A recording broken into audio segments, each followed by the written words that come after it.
مرحبا بكل اللي تابعوا موقع جربة سكوب. احنا اليوم جينا زيارة عند سيدة الحاج إبراهيم في مقر جمعية جمعية الخير الإسلامية. سيدة مرحبا بك. ومرحبا بنا عندك انت. مرحبا بكم كل. سيدة اليوم حوار نحبوا يكون كما يقولوا جربة صافية، معناها حديث يمكن فما كلام يقولوا فيه الناس نحبوا نشوفوا معك انت، فما معناها حاجات نقاط نحبوا نسلطوا عليها ضوء، فما معناها برشا حوايج نحبوا نحطوها معك انت. ساعة قبل احنا باش نبدو بأوضة شرف صلاة الجمعة في جامع الرحمن في ميدون. احنا آخر مرة سمعنا اللي فما إمكانية استفتاء زعما يواصل سيدنا الحاج إبراهيم الإمامة تاعو هذا الجامع ولا نحب نشوفوا آخر تطورات. طيب، بسم الله الرحمن الرحيم، الحمد لله رب العالمين، والصلاة والسلام على أشرف المرسلين سيدنا محمد وعلى آله وصحبه أجمعين. طبعا الأحداث الأخيرة التي جدت بميدون بخصوص جامع الرحمن تندرج ضمن الصراع بين قوسين، الصراع بين ثلاثة أقواس إن شئت على المنابر. اليوم السلفية كما نعرف اعتلت المنابر بعد الثورة، وتقدم في خطاب من وجهة نظرها الخطاب يمثل تيار معين معروف، السلفية الجهادية. هذا التيار لم يرضي أطراف معينة في البلاد. طبعا من وجهة نظرها الخطاب هذا باش يشكل لها خطر على شكون بخصوص خاصة حركة النهضة. حركة النهضة تعتبر غريمة في هذه النقطة مع السلفية، لأن وجهات النظر في هذه النقطة تختلف. لكن الحركة هذه ولا أعمم، خاصة كثير منها يريد أن يفتك المنابر حتى تكون منابر بوق دعاية سياسية لها، ربما كأي حزب ربما سياسي يريد أن يبحث عن موطن أو عن أكثر موطن دعاية له. وباعتبار أن النهضة تدعي أن عندها مرجعية إسلامية، من أبواق الدعاية المنابر، والمنابر كما تعلمون تشكل أهمية كبرى في تحشيد الرأي العام، لأن الرأي العام من أبواق الدعاية المنابر. هذا قول صح حتى بالنسبة لي، حتى للسلفيين يستعملوا المنبر أبواق الدعاية. نعم، لكن السلفيين كما تعلم ليس لهم حزب معين أو صندوق انتخاب، فهي أبواق دعاية لعقيدتهم، أبواق دعاية لعقيدتهم يؤمنوا بها الكتاب والسنة، لكن ليس غاية من وراء غاية سياسية أو غاية البحث عن مناصب، وإلا فالكل يصارع من أجل البقاء، ودائما كلمة الصراع بين قوسين. اليوم في جامع الرحمن طبعا هو مندرج ضمن هذا الصراع حول المنابر، ولكن وللحمد لله هناك عقلاء، أقول عقلاء من النهضة، جلسنا معهم بالأمس في اجتماع. بعض أطراف يقولوا احنا مش ممثلين للنهضة، لأنهم يقولوا لا يمثلون إلا النطق الرسمي، ولكن هم محسوبين على النهضة، متفهمين للوضعية. وخرجنا بشبه وفاق لهذه المشكلة، مشكلة الرحمن ومش جامع الرحمن، وربما المشاكل التي ستحدث، لأن المشاكل هذه ما هيش مشكلة الأولى أو الأخيرة، ستحدث مشاكل أخرى. كل مشكلة تحدث إذا بحثنا عن آلية للخروج من هذه آلية وفاقية أو شبه وفاقية لنخرج من هذه المشاكل. اللي هي الوفاقية هذه أولا اتفقنا على أن يكون إحداث ما يسمى بهيئة حكماء الجزيرة. احنا في السابق ربما سمعتم بما يسمى بمبادرة المسلمون، حطوها بعض الإخوة من الناشطين في المجتمع المدني.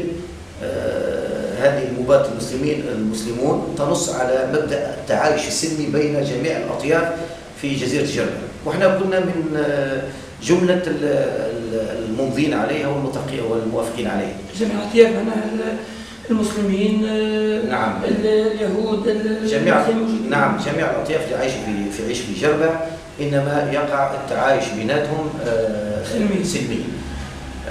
ثم نصت المبادرة هذه على تكوين ما يسمى بهيئة سموها هم حكماء الجزيرة، تضم أبرز مشايخ الجزيرة، يناط بعهدتهم فض النزاعات، خاصة النزاعات بين المسلمين، وخاصة التي تقع في المساجد من النوع الذي وقع في جمع الرحمن. لماذا؟ حتى نقطع مع كل الدخلاء في هذه المشاكل. يعني تعرف أن المشاكل ربما يدخلوا لها متطفلون لكي يصبوا الزيت كما يقال في النار. ثم كذلك لنقطع مع العقلية القديمة قضية القرارات والإسقاطات كما حدث في ميدون مؤخرا.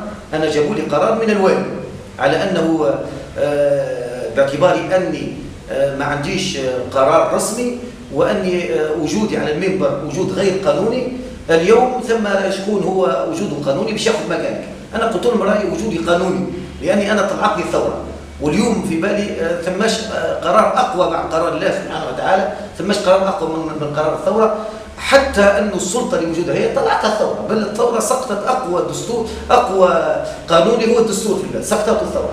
الجمعة اللي فاتت السيد رضا مش قال الشيخ رضا تحدى سلطة الدولة بما أن جاء القرار صلاة الجمعة اللي فاتت باش تكون عن طريق شخص اللي عينه الوالي اللي هو من حكم سوق. لا، أنا لم أتحدى لسلطة الدولة ولا في نيتي باش نعمل سلطة موازية للسلطة المعروفة. أنا قلت بالحرف الواحد، قلت لم يعد هناك مجال للأوامر والإسقاطات. يجينا قرار من الوالي ولا من الوزير يصحى فيه والكلماتيزار فوقه والله أعلم شكون اللي وعزله باش يصح في القرار كما عهدناه في الحكومة السابقة. هذا قلنا لا مجال له. احنا شنو الكيفية الجديدة اللي هي منطقية تتماشى مع الشرع وتتماشى حتى مع العقل، وأظن أي شخص عنده عقل سليم يوافق عليها، وهي أن المساجد خاصة المساجد لابد أن تدرس حالتها داخل المساجد بين المصلين. أنا اليوم أعاني مثلا من مشكلة إمام الجمعة أو إمام الخمس، من الذي يخول له أن يختار إمامه؟ المصلون. هذا هو المنطق وهذا هو الشرع.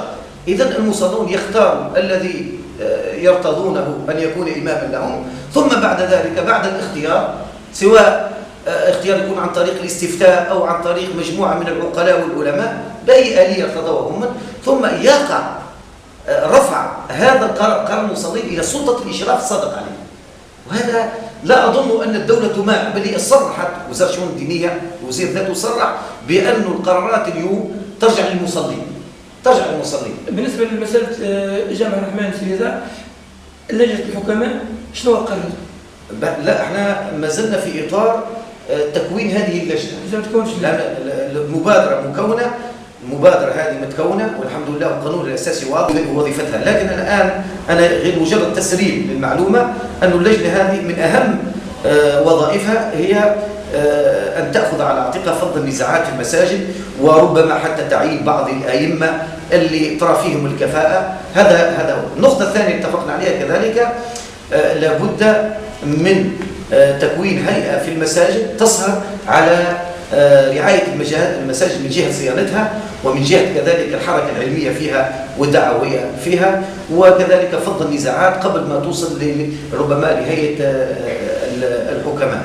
ثم نقطة ثالثة في الاتفاق هذا وهو ألا نجعل المجال لعامة الناس باش ياخذوا القرارات وحدهم فيما يخص المساجد، وأن القرار يجب أن يكون منوط بأهل خبرة بناء على قوله تعالى فاسألوا أهل الذكر إن كنتم لا تعلمون. واتفقنا على تنزيه المساجد من كل ما يثير النعرات والانشقاقات بين المسلمين، والاجتهاد قدر المستطاع على إحداث خطاب يجمع ولا يفرق قدر المستطاع، لأن ما تعرف قضية الوفاق قضية نسبية، وإلا فإيجاد خطاب يوافق على الجميع هذا كان من من المستحيل. هذا تقريبا ملخص ما صار أمس تقريبا. صلاة الجمعة اليوم غد 31/2012. نعم. من سيتولى الإمامة؟ طبعا سأتولى أنا الإمامة إن شاء الله إلى أن يحدث ما يسمى بهيئة حكماء الجزيرة إن شاء الله. إن كان المشكل لا يزال قائما وهناك من يعارض وجود رضا بن الحاج إبراهيم على منبر جامع الرحمن، يرفع شكواهم إلى لجنة الحكماء وتدرس المسألة علميا وتدرس المسألة كذلك اجتماعيا ويأخذون القرار. إن ارتأوا باش ننزل، لأني أنا لا أمن الناس وهم لي كارهون، وكذلك أنا مش مستعد باش نكون عنصر فتنة